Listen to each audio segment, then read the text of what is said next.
mentioned working at Blizzard. Let's talk about like your path to becoming a streamer, because I think it's maybe one of the more unique ones on the platform. Because how would you classify your?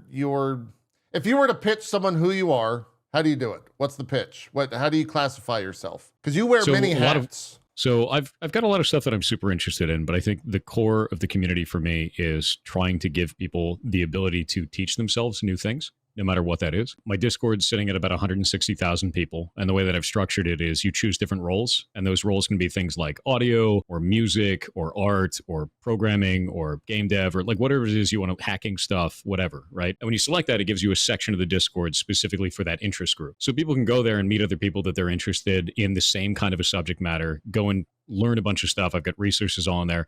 And my whole thing is I came from the hacking community. Hacking community is all about teaching you for free. It's free open knowledge, right? So I've carried that over into this same thing, which is just like give people the ability to teach themselves, show them that they're allowed to. And I'm finding more often than not, there's an entire generation of people that have access to all of human knowledge on the internet and yet don't realize they're allowed to touch it. Don't realize they're allowed to do this. They keep thinking, I need to reach this unattainable goal before I'm allowed to make video games. I need to reach this thing that's just out of reach before I'm allowed to do art. I'm not an artist. I'm an aspiring artist. Like, and it's bull. If you make D&D campaigns, you are a game developer. If you draw doodles, you are an artist. You don't need to put a label on yourself to diminish your accomplishment. And that's kind of everything that I do on the internet now, is showing people that they can do this and encouraging them to do it and giving them opportunities to do so. Do you draw a line between professional and hobby? Professional and hobby, honestly, the only line that I can draw between that is income source. Because something on the side, right? You've got your day job. Your day job is there for money. Your hobby usually is there for some kind of emotional gratification, right?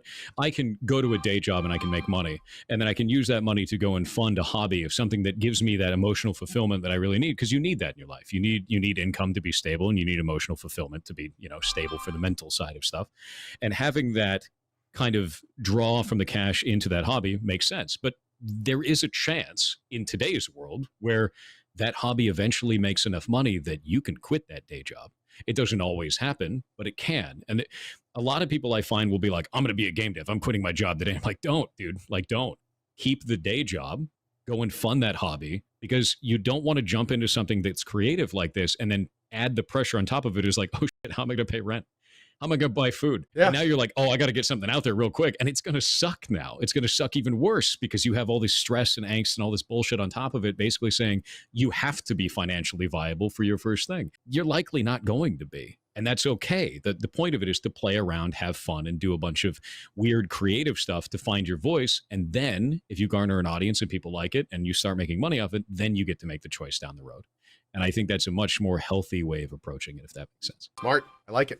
I feel like we say a lot about similar things about streaming, like and how to get into streaming treating it as a it's very a lot of tangents there. Yeah. I like it. Yeah, I think it works exactly the same way for any type of creativity, streaming absolutely included. I have a whole section on streaming in the Discord for specifically that too, and it's the same. The reason I started streaming in the first place is we started working in a game called Heartbound. We put it up on Kickstarter. It got 385% funded on Kickstarter. Blew up. Right? Went way beyond what I thought it was going to do. It got funded in 24 hours. There's a lot of devs out there that are running away with the money. They're just going to leave with the cash, and people are pissed about this. There was an all-time kind of low feeling about Kickstarter at the time, because it was just a lot of scams. What year was this? So I was like, this was back, 2016, I think, 2016.